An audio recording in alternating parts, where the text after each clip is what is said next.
I hear him say loud and clear, "Don't worry." And I felt this very big warm hug, and all of my anxieties are washing away from me, and I start to be filling with love and acceptance. And then I said, "I'm coming to you." And I was like, no.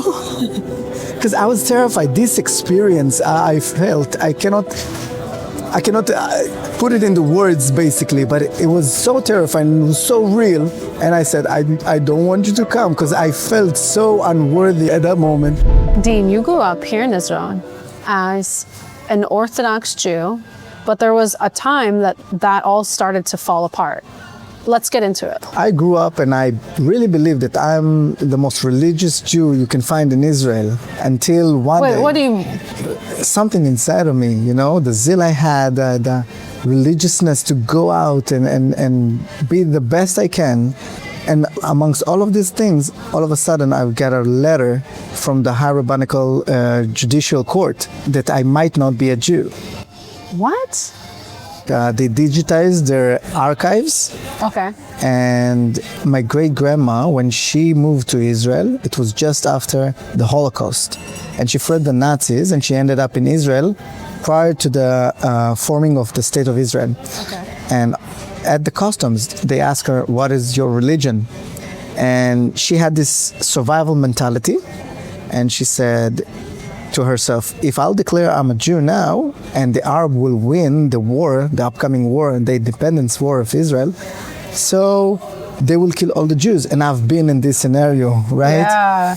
So she said to herself, "Well, I'm blonde, I'm blue-eyed, I know you can see it by the way I look now." But she said, "I'll tell them I'm a Christian, and if the Arab will win, they'll kick me back to Europe and I get to live another day." So 70 years later, when they digitize the archive, a notification pops up. Hey, listen, this lineage, the ones that we already went through process and we got them married into our system and everything, they might not be a Jew. Wait, so the rabbinical court of Israel, they went back and they looked that your grandmother, your great-grandmother, exactly, one person in all your line had said when they came into Israel, she didn't say she was a Jew, she said she was a Christian, and on that, they're considering you, who's an Orthodox Jew, trying to keep every commandment, your father's Jew, you're born in Israel, and they're considering you not a Jew, just based on that? Exactly, because the the Orthodox believe that your lineage comes from the mother. So if your great-grandmother on your mother's side is not a Jew, then the whole lineage is not Jewish. So my sister, my aunt, my nephews, my mom, everyone in my genealogy up to this great-grandma is considered not to be a Jew at that moment. And what did this mean to you at the time? So it was very confusing. We grew up Jewish, right? Yeah. And actually an Orthodox Jew. So for me, it was like reality shattering moment. It's like, what do you mean I'm not a Jew? Wait a second. How can you even be possibly thinking that? Yeah. Right?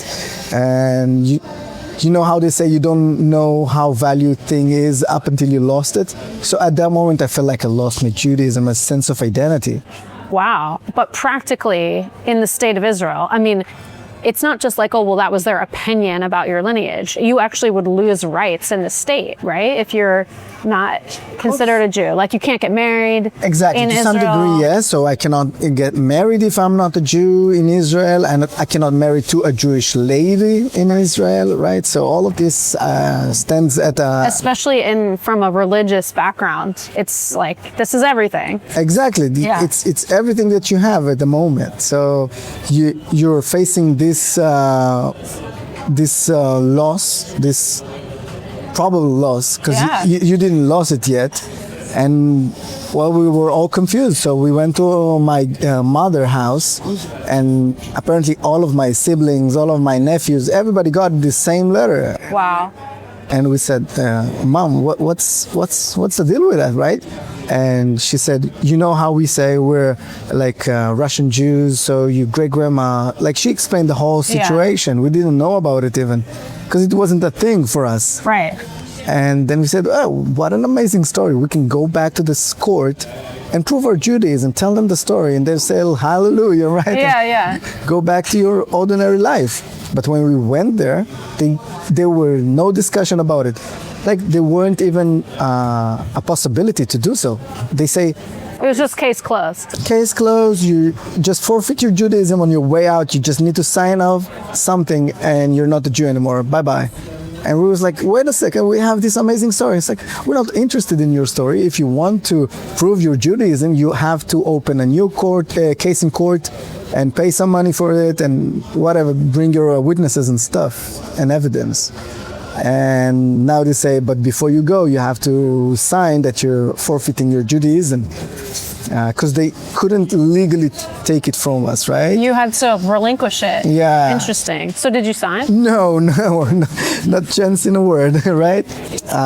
So they actually had this very big guy like standing in front of me in the door, and I just pushed him away, and I went through the door, and I never signed those. So what happened next? So I did what actually every other Israeli do just after the army, because I just finished my service at the IDF. Yeah. I hopped on a plane and flew to South America. Okay. And over there, like, it was only the first week, and I felt this burden, of losing. But you went like to get out of Israel, to get a break, to decompress from the army. Like, what were you hoping would happen there? Decompress from the army is a good way to put it, because I was just after Protective Edge war, and I felt I need some relief. And I didn't know either to go to India or South America, and it was an impulse moment where instead of going to India, and we already planned everything for India, and I just bought the tickets for South America, and I said I need to go there. Interesting. Yeah, and I was there with just one friend. It was the first week, and it was in Ecuador. And we had this small trail, and then I felt so heavy burdened with the fact that I lost my identity. And I told my friend, Yoni, you know what, just keep on going. I want time for myself. And I didn't plan it at the time, but all of a sudden I start talking to God. And it was the first time that I'm talking to him as I'm talking to you, right? But you were a religious Jew. What do you mean? Didn't you pray 3 times a day? I did pray 3 times a day, but I only read from the manuscripts, from the prayer book. Right? It wasn't from your... It wasn't from here, from the heart, right, exactly. So I was just, reciting the prayers, and that's it. I was like, I know you're up there. I know you're there. So now you're going to listen to me, right? And I start accusing him about all the stuff that happened to me in my life. Not just not just losing my identity as a Jew, but throughout the whole life, even the wartime that I just experienced from Israel. All of a sudden, I told him, you know what? Maybe you're not even exist. Maybe you're like my atheist friends. How they say, well, God is like a comfort for people who just about to die, and they need a comfort just before they go and pass away. And I couldn't really resonate with this thought, because I always felt God. I never doubted the fact that He's there. Yeah. And I told him, you know what? I cannot, the fact that I don't understand you doesn't mean you're not there. So I know you're there, you're up there, and enough is enough. I cannot do the deeds and the commands and put my wish list on a note and put it in the Western Wall and everything. I want you to come down and explain yourself. Otherwise, I don't understand anything. Wow. And all of a sudden, he did. I felt those waves coming and filling me and covering me. And then I heard a voice in my head, which wasn't mine. And he said, Dean, why are you accusing me of all of this? Don't you get it that I'm not the one who did this to you? And I start shaking in fear, because my father, the religious figure in my life, he always said, Dean, if you talk to God, it's a religious thing to do. It's called prayer. But if God's talk to you, you are cuckoo, right? Wow. So I thought I completely lost it at the moment. I was trembling in fear, and he saw it. And as soon as he saw it, I hear him say loud and clear, don't worry. And I felt this very big warm hug, and all of my anxieties are washing away from me, and I start to be filling with love and acceptance. And then I said, I'm coming to you. And I was like, no, because I was terrified. This experience I felt, I I cannot put it Yeah. into words, basically, but it was so terrifying, it was so real. And I said, I don't want you to come, because I felt so unworthy at that moment. Like, he was so holy, and it's like, now you want to come to me. I went back to my hostel that night, and I tried to explain the experience to my friend, Yeah. and I couldn't speak a word. Nothing came out of my mouth. It's as if something was choking me. And I took a cold shower, nothing happened. Went back out, nothing happened. So I said to myself, then you're completely losing it. Write down on your diary, on your journal, right? So I took it out, and I didn't even write the date of this day. I didn't write anything but Yeshua. And as soon as I wrote it down, I was knocked out cold, like So you wrote in the diary Yeshua in Hebrew. in Hebrew script, Yeah. and you wrote nothing else about the experience, just that one word. And what did Yeah. it mean to you? Nothing. And at the moment I was knocked out. The next day. But what about your friend? What did he think? So here's the thing. So the next day I woke up and I was able to speak. And then I read it again, and it's like, Yoni, you don't believe it. I think I met God, and I explained the whole situation to him. And then I said, I wrote down Yeshua. What does it mean? And he's an ex-religious guy as well. And he's like, maybe you meant Yehoshua, which is Joshua name in Hebrew. And I was like, no, I wrote down Yeshua. What does it mean? And he says, maybe you meant Yeshua, which means salvation in Hebrew. I said, no, Yoni, it needs to be Yeshua. I know it. And it's like, Din, come on, you lost your mind. You talk with God, and all of a sudden, and now you made up a word. Leave it here, or I'll leave you here. Wait, you guys both thought that maybe you'd made up a word. Yeah. That's how much you had no idea. I had no Even idea. growing up in Israel, you'd never heard the name Yeshua. I never heard the name Yeshua up until this moment. And for me, it wasn't even a name. I couldn't connect it to somebody, because in Israel, in Hebrew, you call him Yeshu, right? Which means it's an acronym for may his name will be erased and forgotten. Yeah. So I didn't even had the idea to connect Yeshua with Yeshu back then. And he said, leave it, or I'll leave you here. And I was afraid, so I left it. I continued my whole... Your friend. Yeah. He was like, enough with this. Enough with this nonsense, right? So I left it, and I went and did the whole journey like every other Israeli, went to parties, went to whatever. And then I came back to Israel. And then one night I was on Facebook, and I've heard from one of the post videos, I heard Yeshua.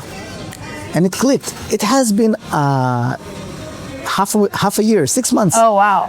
And I say, well, this sounds familiar. I remember something about it. And I felt like, well, I need to go into this video and I need to rewind it. Went in, and all of a sudden, they're talking about the most influenced Jew who changed the world. I was like, okay. So apparently this Jew guy, so he took care of the poor and healed the sick. And I was like, okay, we have this very famous rabbi called the Rambam. Maybe it's him. And then the guy from the video pauses and he says, well, now you might be thinking about the Rambam. How do you know? Right? I was in shock. And I was like, how do you know? And he said, it's not him. Continue watching. And then the video kept on going. And then all of a sudden, this very famous Jew also fulfilled the prophecies about being the Messiah.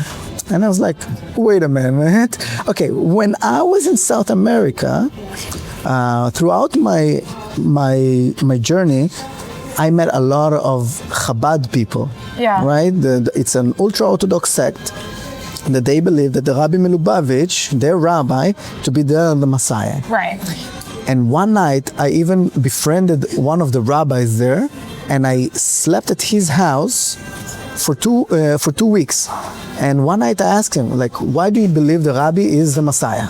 And they explained the whole thing to me. At the end of the conversation, I said, thank you for your time and effort and everything. Now I understand better, but I don't believe it, all right? But I understand your point of view. So I thought to myself, maybe it's those guys doing a video for the rabbi. And then the guy from the video pauses. And he says, by this point, you might think about the Rabbi Milubavitch. Well, it's not him. And I was like, those guys, they know everything, right? pausing my testimony here while I was in South America having this experience. Yeah. My sister and aunt, they went to Europe, to Germany, to Poland, to Ukraine, to go the trail that my great grandma had when she fled the Nazis, and they found evidence of her being Jew because we actually are to Jew. prove the story. Exactly. Right. Yeah. So they found a birth certificate. They found a ketubah. What would you have a Jewish marriage certificate if you're not a Jew, right? What would you have a birth certificate in a synagogue if you're not a Jew? So they found everything. So they came back to Israel and they went to court and proved our Judaism, and we got it back. So coming back to my story, now they say, is Yeshua, you might know him as Yeshua, Jesus, the Christian guy. And I was like, oh no. I turned off my computer, I look at the heavens and I said, God, I thought we were okay, we were cool. Why did you have to bring the Christian guy again? Right, because you just were cleared your name of being a Christian. Exactly. Oh my goodness. Okay. Exactly. So it's like, God, why did you have to bring the Christian guy again? But I've never heard those things about Jesus in my life. I knew nothing. For me, Jesus walked on the water and the Christian people believe in him. That's it. That's all I knew. Wow. That being said, okay, I've never heard those things about Jesus. So I said to myself, Dean, but also I felt like I'm being deceived, Right. in a sense. Like I know Jesus, this Christian guy, this Yeshua, because of him, the Holocaust happened, the Inquisition happened, everything bad happened to the Jewish people is because of this Jesus guy. So I said to myself, I'm going to read the New Testament and I'm going to compare it with my Old Testament, cross-reference it, and prove that this Jesus guy is a fraud. No problem. So I went to a bookstore in Israel called Tzomet Sfarim. It's a very big brand. And there was no New Testament over there. And there is one over here, and I can take you later, and you will see, you will not find the New Testament over. Just in a regular bookstore. Exactly. And then I went to another book chain, another bookstore, and they didn't have it as well. So I went online, I wrote New Testament, and I actually got somebody to send me a copy of the New Testament. And that was Jews for Jesus Ministry who sent it to me. And as soon as I get it, I told to myself, Dean, just read one chapter a night so this Jesus guy won't fool you. But as soon as I opened it, in my room, I felt the same presence, the same waves coming. Oh, wow. And he was there with me, and he put his arm around me, and he says, read it. It's about me. And I read, and it starts with the genealogy of Jesus, right? And everything that I read was the most Jewish thing, and it was the most true, like the truest thing that I could ever read. And I forgot about the rule of reading just one chapter a night, and I read it as crazy as I could. And I got to the Lord's Prayer. And when I did the Lord's Prayer that night, I was like, what do you mean you have a will? Like your will be done, right? What does it mean?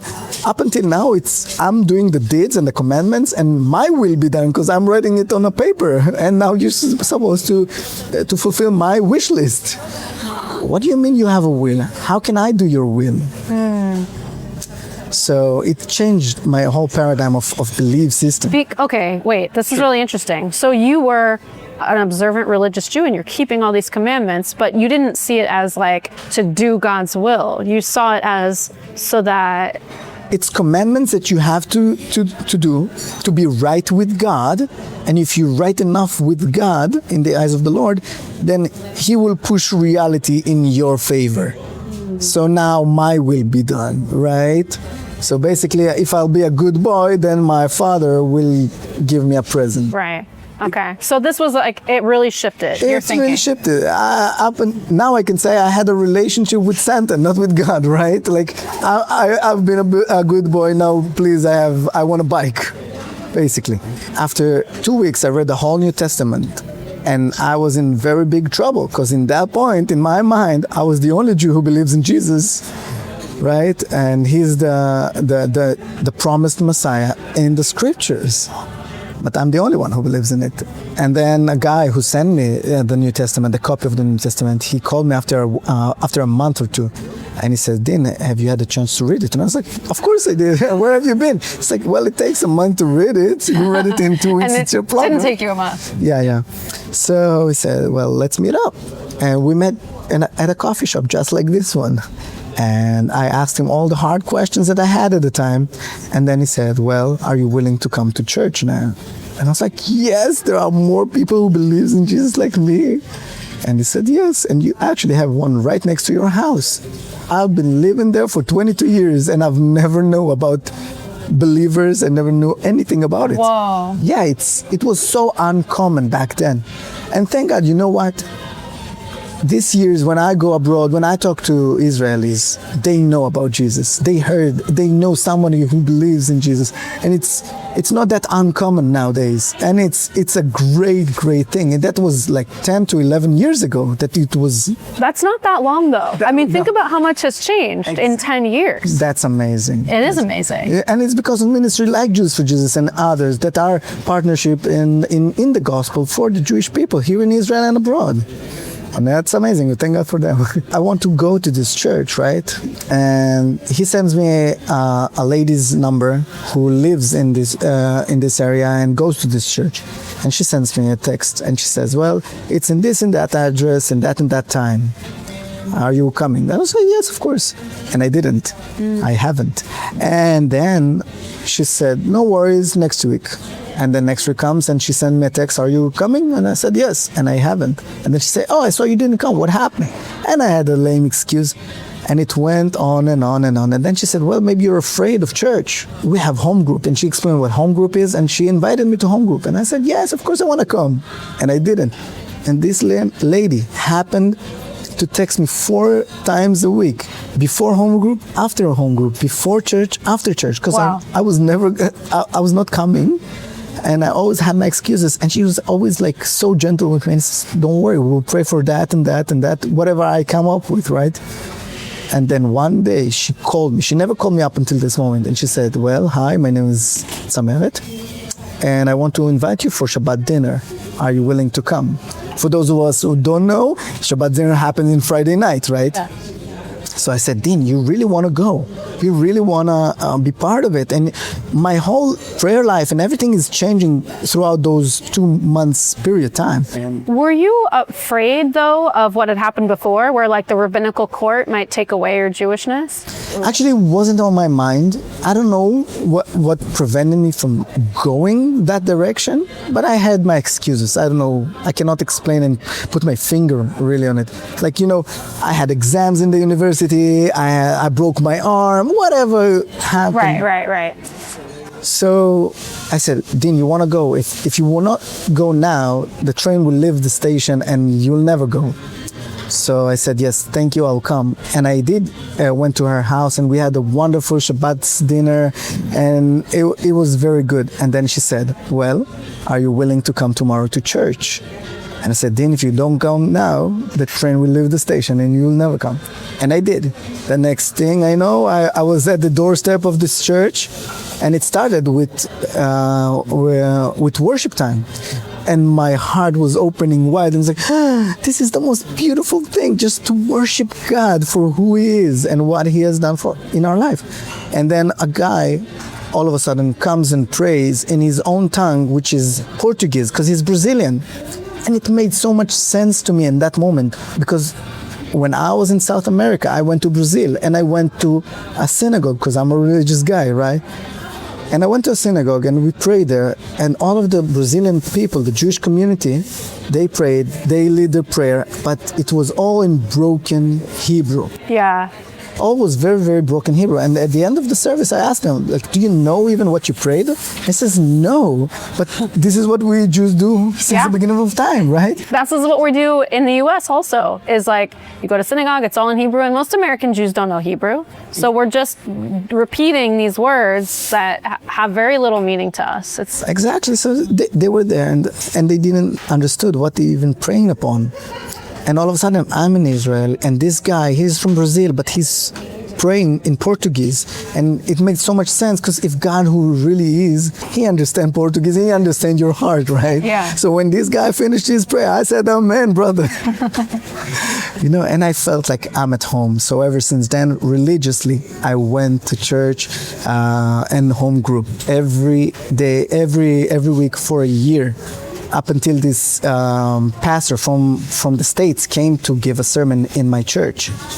And his sermon was about forgiveness for others and forgiveness for yourself. And the part about forgiveness for others, I truly adored. I nourish it to my soul, right? It was such a huge impact on my life, and I needed to forgive to some people. But then he started speaking about forgiveness to yourself. And how can I put it? I hated every word that came out of this guy's mouth. Because for me, I said to myself, he doesn't know me. He doesn't know all the bad things I've done, how evil Din is. When I called God and I confronted him, when he gave me this revelation, I said, I don't want anything that you have to offer, just come here and explain yourself. And he did. So now I'm with God and I'm following God. But when I die, when I get to the end of the road, I don't belong to be with him because I know how evil I am. When I become a believer, he gave me a presence.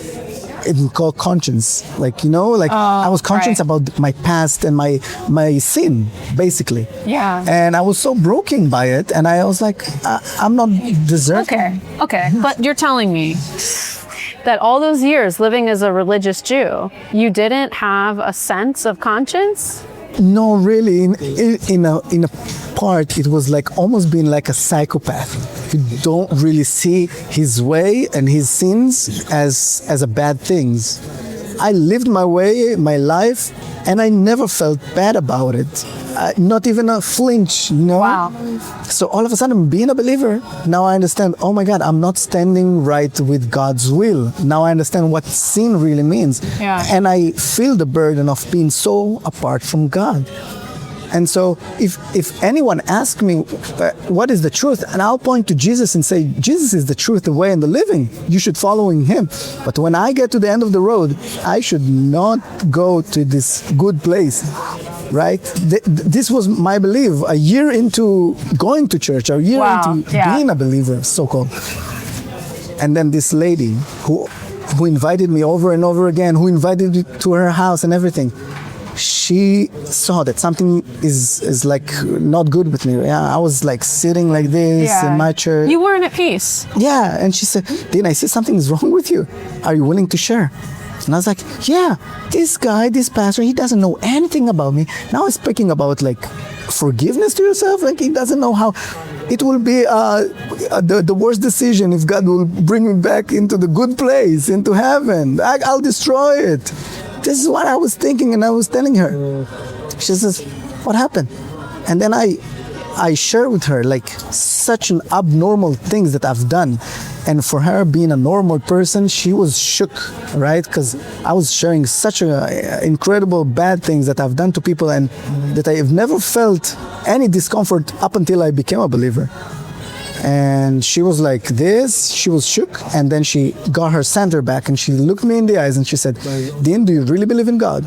I was like, of course I believe in God. Why I'm here every Saturday, why I'm going to church, why I'm going to home group. Of course I'm a believer, of course I believe in God. She doesn't understand me. So I will go into gruesome details, into more graphical stuff, and I did, and she was even terrified. I tell you, I tried to like kick her off her legs, right? But then she got her center back, and then she looked me in the face and she said, do you really believe in the Word of God to be truth, the New and the Old Testament to be the Word of God and to be truth? I was like, of course, can't you hear but what I'm saying? Of course I believe in those things, but what does it have to do with anything? And then she said, so how come you don't understand that he forgave you as well? The same moment, I felt the same presence that kept following me again and again and again. And I heard him loud and clear telling me, now do you understand that I forgave you as well? I fell down to my knees. I broke down in tears and I said, yes, I understand now. And I gave my life that day. A year into this process, it took me a year to actually give my life really to Christ. And I said, no matter what, I'm gonna follow you no matter where it takes me and what I need to give up in my life. I'm following you. It was the most amazing day I had in my life. Wow. So where did it take you? Well, it took me here. So tell me about where we are. So right now we're in Tel Aviv and to one of our coffee shop locations. So we are Jews for Jesus. Now I joined Jews for Jesus, and we planted those coffee shops that are places where we can reach the community with the gospel, but in a more relaxed environment and more friendly. And I do believe that we need to reach the people that we serve with love, but not through the back door, but through real relationship with them, right? So over a cup of coffee, I'll hear everything that you'll believe and have in your life. And if you really befriend me, you will hear about Jesus, because he's the most important thing I have in my life. I don't need to bring it in, in a back door, in this and that strategy. It's just my life. I'm living my life. And if we're really friends, you're going to hear about Jesus. And these coffee shops that we've been opening around Israel, they're also homes for a congregation, right? Isn't there a congregation that meets here? That's true. So at the beginning of this year, we planted the church here as well. And it's amazing how people coming, and sometimes we just have an open door and people on the streets are coming, listening, hearing worship music, as I did. And something changes in their heart and they're coming off the street. Yeah, they so hear we the have worship this music. one guy named Amir. He went by, he lives right across the street. He went by, he was busy in his things. He heard worship for the first time. And something drawn him in. Wow. And he said, I've never heard something like this, especially not in Tel Aviv. And then he sat down, he heard the whole sermon and everything, and he said, well, I have to go, because he was on his way to somewhere, but you have to invite me the next time you're doing this.